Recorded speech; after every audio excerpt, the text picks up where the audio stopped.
Bonjour, je m'appelle Georgia, je suis responsable de la chaîne Soul Pancake. Aujourd'hui, je vais vous expliquer comment faire de vos idées des vidéos captivantes.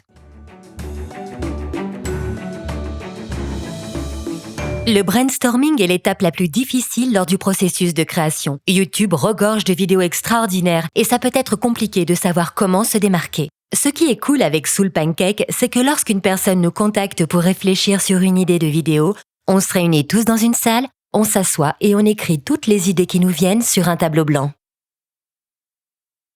Il ne faut jamais parler des contraintes lors du premier brainstorming. On essaye de rassembler toutes nos idées sur un tableau, même les plus folles. Puis on supprime celles qui sont trop délirantes. L'étape suivante est de réduire cette liste aux idées d'histoire réalisables. Souvent, pendant le brainstorming, on a une idée d'histoire vraiment folle, comme construire une piste de danse à LED. Mais il est impossible d'avoir accès à une telle piste ou d'en financer une. On essaie donc de travailler en équipe pour trouver des solutions créatives. Créer cette piste, c'est peut-être pas possible, mais on peut acheter une boule à facettes et l'effet est le même. On essaie donc de partir de nos idées folles, puis de déterminer ce qu'on peut faire pour les rendre quand même uniques. On se met alors au travail, on choisit les meilleures idées, puis on les note. On commence en général avec 3 ou 4 idées, puis on les développe en détail, pour à la fin écrire un résumé de 3 phrases. On décide celles que l'on garde ou non, en développant encore plus ces idées. Dans la deuxième partie, je vais vous expliquer comment développer votre histoire. Les individus ou les personnages de vos vidéos constituent un bon point de départ. Ce que j'aime faire, c'est imiter les gens. Beaucoup de personnes pensent que je suis un petit singe capable d'imiter sur demande. C'est agaçant. Pourrais-tu le dire comme Colin Farrell? Pardon? Dis-moi que je suis géniale, mais en imitant Colin Farrell. Amber, tu es vraiment génial. Mon Dieu, oui. Et maintenant, imite Matthew McConaughey. Quand je me mets à réfléchir à un personnage, je commence en général par ses désirs et ce qui l'empêche de les atteindre. Simplement, qui est-il? Qu'est-ce qui le rend unique? Mon personnage est-il du genre stressé? Tremble-t-il tout le temps des jambes ou quelles sont ses petites bizarreries? Qu'est-ce qui le rend intéressant? À quoi ressemblent ses journées? Voilà par quoi je commence. Ce personnage me fait penser à un rocker. Il va faire la fête toute la nuit, danser ou se rendre à un événement chic, un bal masqué. Si j'étais danseuse, je choisirais peut-être de porter ce masque. Une personne qui veut se déguiser car elle est stressée, mais qui est aussi danseuse. Ce masque représente une sorte d'oiseau. Il a l'air un peu maléfique. C'est peut-être à cause de ses yeux. On s'identifie aux personnages qui font face à des problèmes qui nous sont familiers. Pas besoin de tout noter immédiatement, mais pensez à la suite de votre histoire en identifiant le problème principal que rencontre votre personnage. Comment captiver votre audience et faire qu'elle continue à regarder? Créer de la tension entre le désir et la façon d'obtenir ou non ce désir pour que l'on sache ce qu'il va se passer.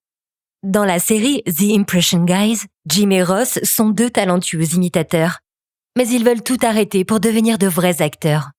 Cependant, le seul travail qu'ils savent faire, c'est uniquement celui d'imitateur. Dans le premier épisode de la série, ils établissent un programme en 12 étapes pour arrêter l'imitation. On entre directement dans l'action ou le sujet de l'histoire. Comme le public peut partir à tout instant, vous devez l'inciter à rester. Le premier épisode de Science of Happiness s'intitule An Experiment in Gratitude. L'idée nous est venue car on voulait réaliser une série sur le bonheur. Une série où on s'interroge sur ce qui rend les gens plus heureux. On propose des exercices de psychologie positive à de vraies personnes pour les tester entre guillemets. On leur demande d'écrire une lettre à quelqu'un envers qui ils sont reconnaissants. Le vrai tournant, c'est quand on leur demande d'appeler cette personne face caméra. Je connais pas son numéro par cœur, c'est lamentable. Je ne connais pas celui de ma mère non plus. Salut chérie! Salut, tu vas bien? Oui. T'as une minute? T'es où, à l'hôtel? Oui, je suis à l'hôtel, mais tu me fais peur. Est-ce que tout va bien? Oui, je suis à cette petite émission télé et ils m'ont demandé de parler de la personne qui m'avait le plus influencé. Et c'est toi. Et ils m'ont demandé de t'appeler. Waouh, c'est fantastique! Nous avons compris comment transmettre un sentiment que les spectateurs ressentent. Être reconnaissant pour être plus heureux. Une telle surprise permet à votre histoire de rester captivante. On peut s'identifier à ces personnes et les spectateurs veulent en voir plus.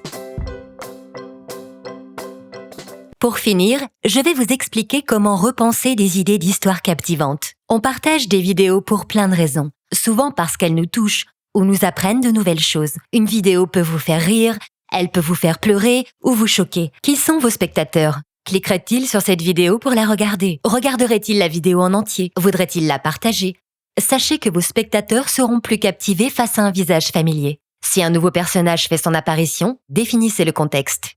Utiliser l'audience pour tester vos idées est un excellent moyen d'entretenir leur intérêt et de créer une communauté autour de vos vidéos. Maintenant que vous avez pensé à votre public, vous devez prendre du plaisir à raconter cette histoire en vidéo. Créer une vidéo requiert temps et patience. Vous devez aimer cette phase de production. Pour en savoir plus sur la transformation de votre histoire en une superbe vidéo, consultez la chaîne Creator Academy juste ici. Pour les vidéos de Soul Pancake, cliquez ici. Merci de votre attention.